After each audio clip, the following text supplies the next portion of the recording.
نویں پاری کی جو ابتدا ہے، حضرت شعیب علیہ السلام کا اپنی قوم کے ساتھ جو مکالمہ ہو رہا تھا اس کا تذکرہ ہے۔ حضرت شعیب علیہ السلام کو اللہ تعالیٰ نے مدین کی طرف بھیجا۔ مدین ایک قوم تھی،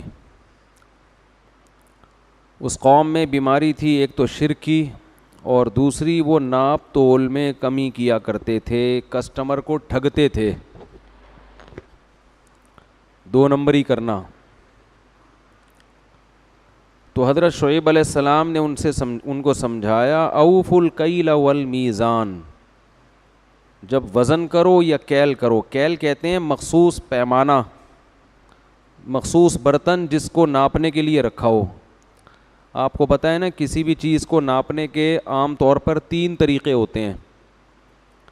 ایک کو اردو میں کہتے ہیں مساحت، یعنی گزوں کے ذریعے ناپا جائے کسی چیز کو، فٹ کے ذریعے ناپا جائے۔ پنجاب میں ایک کنال زمین ہوتی ہے نا، کہتے ہیں کنال ہے، 3 مرلے ہے، وہ ہماری سمجھ میں آ ہی نہیں رہا ہوتا جب ہم پوچھتے ہیں یہ کتنی ہے، کہہ رہے ہیں اتنے مرلے، تو پتہ نہیں مرلے کیا ہوتا ہے بھائی، گزوں میں بتاؤ۔ تو مرلے، گز، کنال، ایکڑ، یہ مساحت کہلاتی ہے۔ اور ایک طریقہ ہوتا ہے کسی چیز کو وزن کر کے بیچنا۔ ہم جب دکاندار کے پاس جاتے ہیں، بھئی اتنے کلو گوشت دے دو، اتنے کلو ٹماٹر دے دو، تو یہ بھی ایک طریقہ ہے۔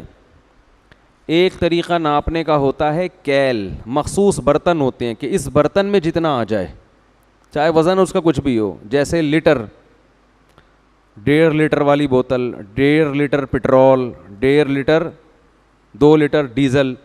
اب وہ کیا ہوتا ہے، ایک مخصوص برتن میں جتنا ڈیزل آ جائے اس کو ہم کیا کہتے ہیں کہ یہ 1 لیٹر ہے یا 2 لیٹر ہے، تو اس کو عربی میں کیل کہتے ہیں۔ کیل مخصوص برتن پہلے عربوں میں ہوا کرتے تھے، عرب میں آٹا، دال، چاول تول کر نہیں بیچے جاتے تھے، مخصوص برتن ہوتے تھے، صاع، 1 صاع، آدھا صاع، وہ خاص برتن میں جتنا آٹا آ جائے۔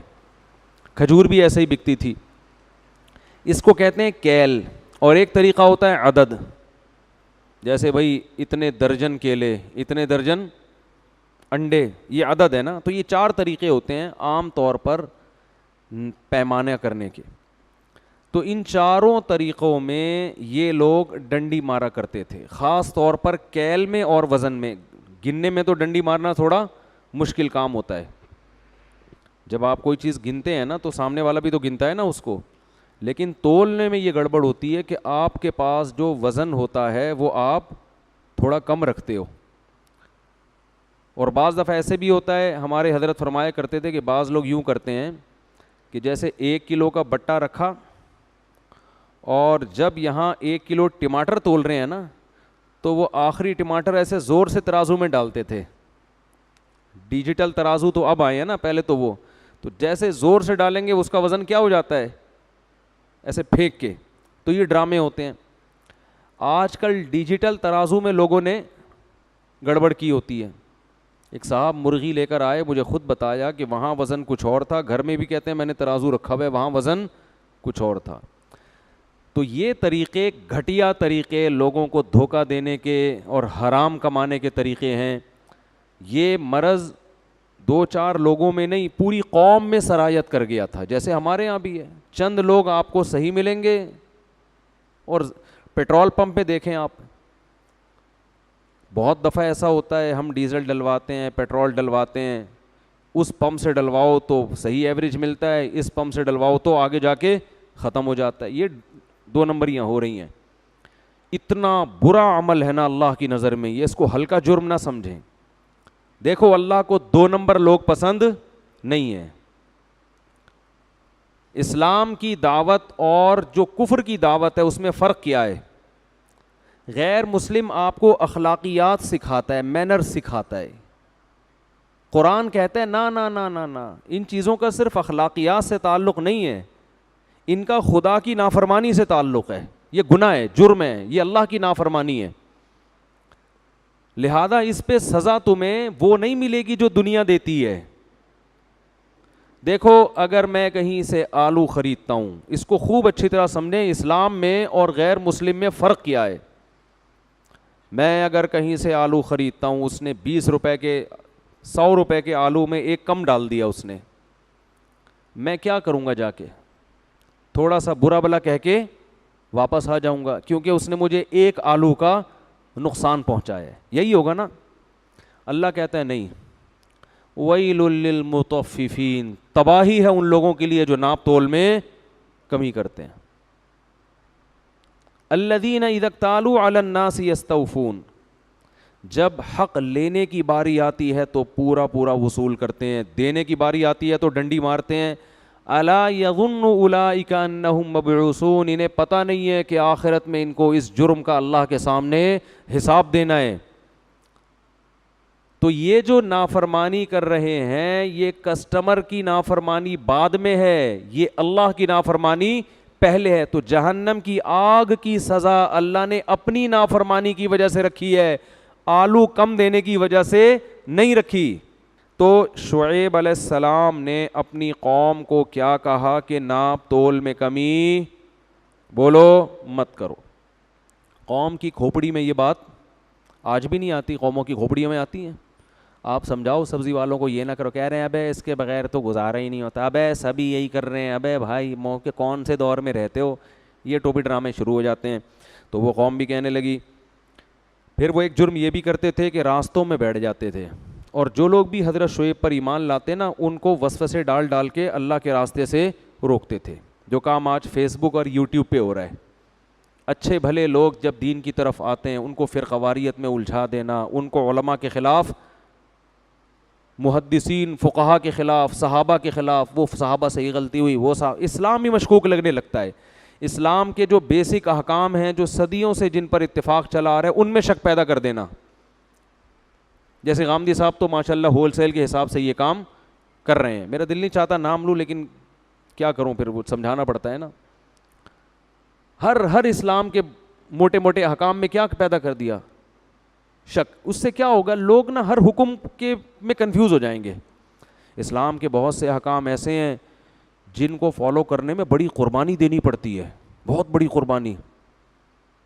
اگر آپ اس میں کنفیوز ہو جائے نا کہ یہ اللہ کا حکم ہے بھی یا نہیں ہے تو آپ قربانی دینے کے لیے آمادہ نہیں ہو. 3 طلاق کا مسئلہ دیکھ لو، غصے میں لوگوں کے منہ سے 3 طلاقیں نکل جاتی ہیں. اب کچھ لوگوں نے کنفیوز کر دیا، کہا کہ 1 ہے، کوئی کہا 3 ہے. تو اب آپ کے لیے اس 3 والے حکم کو فالو کرنا بہت مشکل. کہو گے یار پتہ نہیں حرام ہوئی بھی ہے، میں اچھی بلی بیوی بچے چھوڑ دوں، حالانکہ یہ بھی اتفاقی مسئلہ چلا آ رہا تھا صدیوں سے. تو ایسے ہر مسئلے میں ہر مسئلے میں کیا کنفیوژن. پہلے یہ تھا کہ بھائی 3 ہی ہوتی ہیں، غصے میں نکلی جو بھی ہے رو یا دھوئے گا، لیکن یار واپسی کا آپشن کیا ہو گیا؟ ختم، صبر آ جائے گا. اب صبر نہیں آتا، کیونکہ فتوے دینے والے آپ کو مارکیٹ میں ہول سیل کے حساب سے ملیں گے. تو یہ جو امت کی اجتماعیت کے خلاف جو لوگ چل رہے ہیں نا، یہ بھی لاشعوری طور پر لوگوں کو اللہ کے راستے سے روک رہے ہیں. اسلام کے بہت سارے احکام میں، تراویح دیکھ لو، صدیوں سے لوگ 20 رکعت تراویح پڑھتے چلے جا رہے ہیں. اب کیا ہے؟ تراویح میں کنفیوژن پیدا ہو گئی، یار پتہ نہیں کتنی ہے، اس کے کلپ سنو، یہ اس کے کلپ سنو. اب وہ شوق اور رغبت رہے گی؟ کیونکہ 20 رکعت پڑھنا آسان نہیں ہے مشکل کام یہ. لیکن ایک لوگوں کا مائنڈ تو تھا نا کہ یار صدیوں سے اس پر امت کا اتفاق ہے، صحابہ، تابعین، غامدی صاحب نے تو نفس تراویح کا ہی انکار کر دیا کہ ہے ہی نہیں ہے نماز. اب کیا ہوگا؟ لوگ آ کے کھڑے ہوں گے، یار پتہ نہیں ہے، ہم بدعت تو نہیں کر رہے کہیں. تو کچھ لوگ جان کر اللہ کے راستے سے روک رہے ہیں، کچھ کیا کر رہے ہیں؟ کنفیوژن پیدا کر رہے ہیں. خیر، شعیب علیہ السلام کی قوم یہ جرم کرتی تھی. تو اللہ نے جب شعیب علیہ السلام دعوت دیتے دیتے دیتے طویل عرصہ گزر گیا نا، قوم پیسوں کے معاملے میں یاد رکھو لوگ مولاناؤں کی بات نہیں مانتے. ان کے ساتھ بھی یہی مسئلہ ہو رہا تھا. قرآن میں دوسرے مقام پر آتا ہے کہ اصلاتک تأمرک ان نترک ما یعبد آباؤنا ونفعل فی اموالنا ما نشاء. آپ کی نماز، آپ نماز پڑھیں شعیب علیہ السلام، ہم آپ کو نماز سے منع نہیں کرتے. ہماری تجارت میں آپ دخل اندازی مت کریں. پیسہ کیسے کمانا ہے یہ آپ کو نہیں پتا، یہ ہمیں پتہ ہے.